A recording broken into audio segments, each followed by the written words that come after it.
Comment laisser son esprit gouverner son âme même dans le sommeil? Il est très possible que ton esprit gouverne ton âme même étant endormi.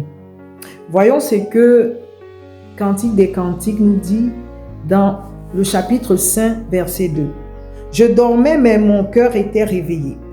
C'est la voix de mon bien-aimé qui heurte, ouvre-moi. Ma sœur, mon amie, ma colombe, ma parfaite, car ma tête est pleine de rosée, mes boucles des gouttes de la nuit. » Il est possible, disais-je, de laisser son esprit gouverner son âme dans le sommeil. Pour que tu comprennes mieux ce que je veux te dire, il faut que tu appréhendes d'abord que le sommeil n'est pas une rupture. Le sommeil est un repos, mais un repos du corps, un repos de la partie matérielle, mais pas un repos de la partie invisible, pas un repos de l'esprit que tu es. Le sommeil est l'ouverture, est une porte ouverte vers le monde de l'esprit, vers le monde de l'invisible. Le sommeil est un changement de gouvernement. Avant d'entrer dans le sommeil, ton esprit doit être toujours éveillé. Parce que l'Écriture nous dit que l'esprit de l'homme est la lampe de l'Éternel. Il sonde les profondeurs du corps. Il sonde les profondeurs du cœur, autant pour moi.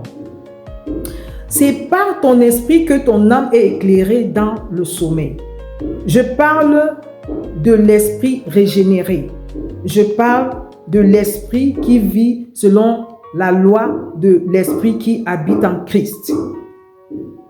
Quand ton esprit est régénéré, il est très facile pour toi d'éclairer ton âme dans le sommeil. Ton âme reste éclairée par un esprit qui est toujours en veille. On n'entre pas dans le sommeil avec un esprit qui est en berne. On entre dans le sommeil avec un esprit éveillé, avec un esprit vif, avec un esprit illuminé, avec un esprit éclairé.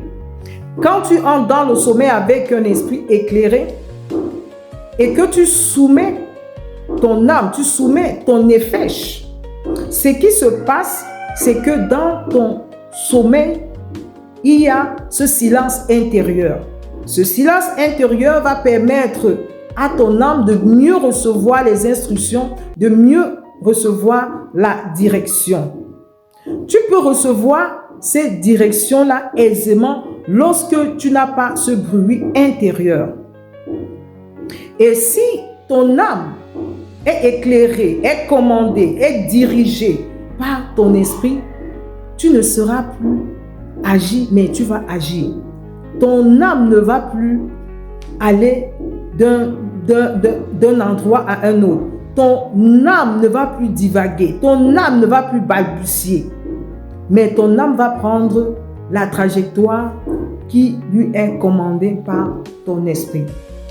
Dans ton sommeil, tu seras capable de gouverner comme tu gouvernes étant éveillé.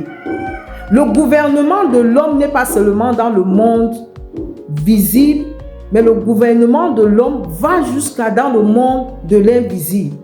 Et on ne peut pas gouverner si ton esprit ne donne pas les commandes, si ton esprit ne commande pas, n'oriente pas ton âme. Il est possible de gouverner ton âme si ton esprit est éclairé, si ton esprit est illuminé. Le sommeil n'est pas quelque chose qu'on doit prendre à la légère. Le sommeil demande une préparation. Avant d'entrer, avant de passer cette porte qui est le sommeil, il est important que tu te prépares. Il est important que tu abordes les âmes dont tu auras besoin pendant que tu seras en train d'exprimer la plénitude de la personne que tu es, qui est esprit. Nous sommes d'abord esprit, nous sommes esprit, nous sommes esprit. Et cette partie de nous qui est esprit se manifeste pleinement lorsque nous sommes endormi.